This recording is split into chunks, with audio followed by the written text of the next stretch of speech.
Olá, bem-vindos a mais um episódio das LB Talks. Na semana passada, falámos sobre várias formas de financiamento das sociedades. Esta semana, aprofundamos a temática do financiamento pelos sócios. O financiamento das sociedades comerciais através dos seus sócios pode ser feito de variadas formas, sendo a maior parte delas relativamente simples e conhecidas dos sócios mais experientes. Sendo impossível fazer uma abordagem exaustiva das formas de financiamento pelos sócios, vamos então conhecer as formas mais comuns e as suas principais particularidades. O aumento do capital social não implica necessariamente a entrada de dinheiro na empresa. Em alguns casos pode até ser efetivado através da entrada de bens, como por exemplo bens imóveis, que acontece a miúdo, uma vez que os bens imóveis dados como entrada de capital social são mais tarde transformados na sede social da empresa. Sem prejuízo, e nos termos do disposto no artigo 91 e seguintes do Código das Sociedades Comerciais, o aumento de capital social pode ser feito de uma de duas formas. A primeira, por incorporação de reservas, ou a segunda, por emissão de novas ações ou cotas. No primeiro caso, não existe uma verdadeira entrada de capitais na sociedade. O que acontece é que, uma vez aprovadas as contas do exercício anterior à deliberação e na circunstância de existirem resultados transitados positivos, tais resultados são utilizados para aumentar o capital social da empresa. Sem prejuízo de se tratar de dinheiro que já está efetivamente na empresa, a incorporação de reservas levará, naturalmente, ao aumento da participação social de todos ou alguns sócios, conforme deliberação da Assembleia Geral. De frisar, no entanto, que para garantir a sua validade, a deliberação do aumento de capital social deve mencionar expressamente alguns pontos, a saber: a modalidade do aumento de capital, b. o montante do aumento de capital, c. o montante nominal das novas participações sociais, d. a natureza das novas entradas, ou seja, se são em dinheiro ou em espécie, e. o ágio, se o houver, f. os prazos dentro dos quais as entradas devem ser efetuadas e, por fim, g. as pessoas que participarão nesse aumento social. As empresas normalmente recorrem a estes tipos de financiamento por uma de duas razões. Ou se encontram em fase de crescimento e precisam de investir, ou por se encontrarem numa situação financeira débil.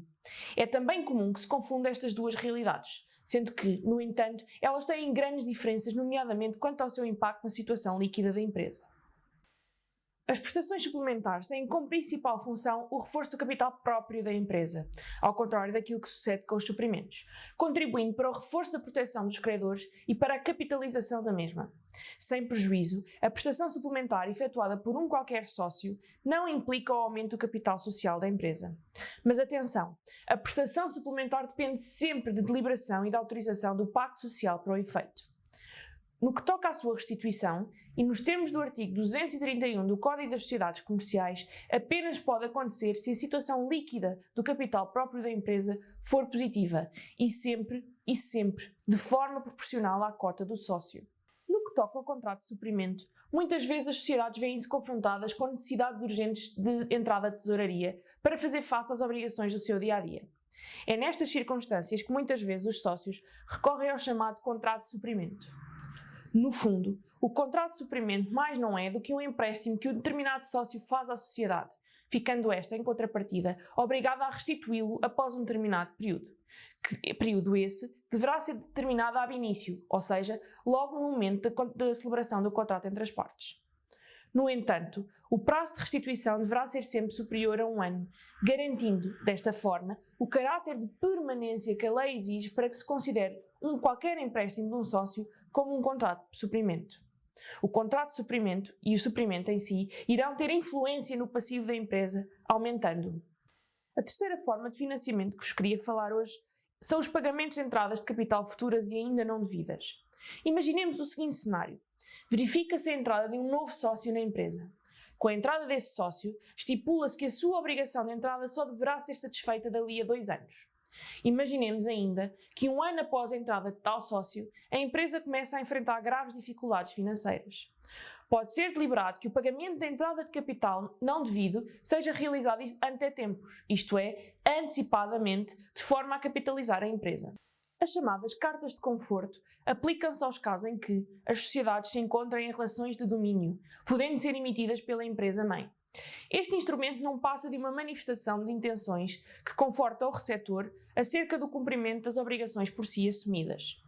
Na verdade, O que acontece é que a empresa-mãe garante, através desta declaração, que em caso de dificuldades financeiras da sociedade garantida, poderá supri-las, garantindo a sua subsistência. O elenco de formas de financiamento aqui apresentado não é exaustivo. Dentro da sua autonomia e em respeito pelas regras do Código das Sociedades Comerciais, os sócios podem sempre capitalizar as suas sociedades.